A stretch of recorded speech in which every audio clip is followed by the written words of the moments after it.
ఓం సదాశివసమారంభాం వ్యాసశంకరమధ్యమాం అస్మదాచార్యపర్యంతాం వందే గురుపరంపరాం. జ్యోతిషాస్త్రాన్ని భావితరాల వారికి ప్రసాదించిన ఋషుల యొక్క పాదపద్మాలకి నమస్కారం చేసుకుంటూ, అలాగే నాకు ఈ జ్యోతిష విద్యను నేర్పిన గురువర్యులు జ్యోతిష బ్రహ్మ కీర్తిశేషులు శ్రీ ఈరంకి సూర్యనారాయణమూర్తి గారు, సూర్యశ్రీ దైవజ్ఞ గారి యొక్క పాదపద్మాలకి నమస్కారం చేసుకుంటూ, ఓం శ్రీ మహాగణాధిపతి నమః, శ్రీ గురుభ్యో నమః, హరి ఓం. వీక్షకులందరికీ నమస్కారం. వృషభ రాశి వారికి ఈ వారం మిశ్రమమైనటువంటి ఫలితాలు గోచరిస్తూ ఉన్నాయి. సప్తమ స్థానంలో ఉండేటువంటి గ్రహాలు ఎక్కువగా ఇప్పుడు అష్టమంలోకి మారుతూ ఉన్నాయి. ప్రజెంట్ ఈ వారంలో అష్టమ కుజుని యొక్క సంచారం వచ్చింది.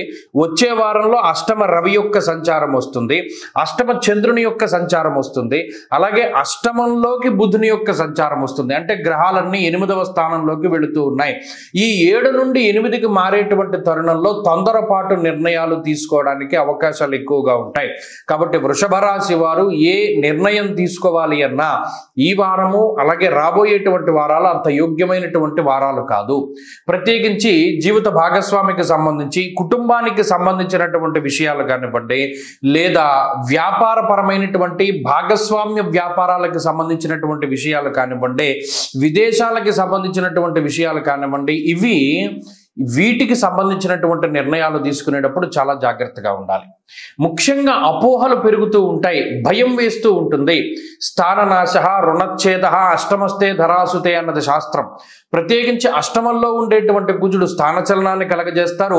ఓ రూపాయి సంపాదన ఉంటే ఆ రూపాయి సంపాదన అంతా కూడా ఏదో ఒక రకంగా ఖర్చు చేసేయడానికి, గతంలో మనం వీళ్ళ దగ్గర అప్పు చేసాం, గతంలో మనం ఇక్కడ నుండి డబ్బు అప్పు తెచ్చాం, తాకట్టు పెట్టి డబ్బు తీసుకొచ్చాం, ఇలా అనేక రకాలైనటువంటి వాటికి డబ్బు తిరిగి ఇవ్వవలసినటువంటి పరిస్థితులు ఏర్పడతాయి. అందువల్ల ధనం రాబడి ఎలా ఉన్నా ఖర్చు మాత్రం అదే విధంగా ఉంటుంది.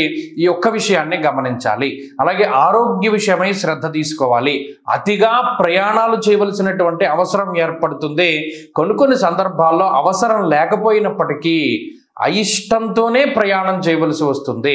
అలాగే సుదూర ప్రాంతాలను సందర్శించడము, అలాగే ఉద్యోగస్తులకి స్థానచలనం కలగడానికి అవకాశం ఉంటుంది.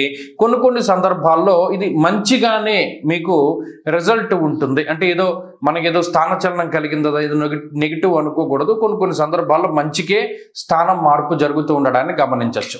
కాబట్టి ఈ వారంలో ఉండేటువంటి పరిస్థితుల్లో శారీరక శ్రమ అధికంగా ఉంటుంది, అధికమైనటువంటి ఖర్చు ఉంటుంది, అతి ఆలోచనలు ఉంటాయి.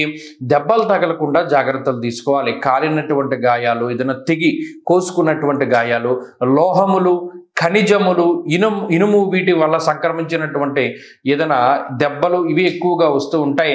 వాటి పరంగా కొంత జాగ్రత్తలు తీసుకోవడం చెప్పదగినటువంటి సూచన.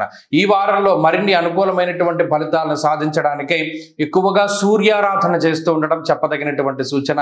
ఈ వారంలో కలిసి వచ్చేటువంటి రోజు గురువారంగా చెప్పవచ్చును. అదృష్ట సంఖ్య 2, అదృష్ట వర్ణము పసుపు. తదుపరి మిథున రాశి.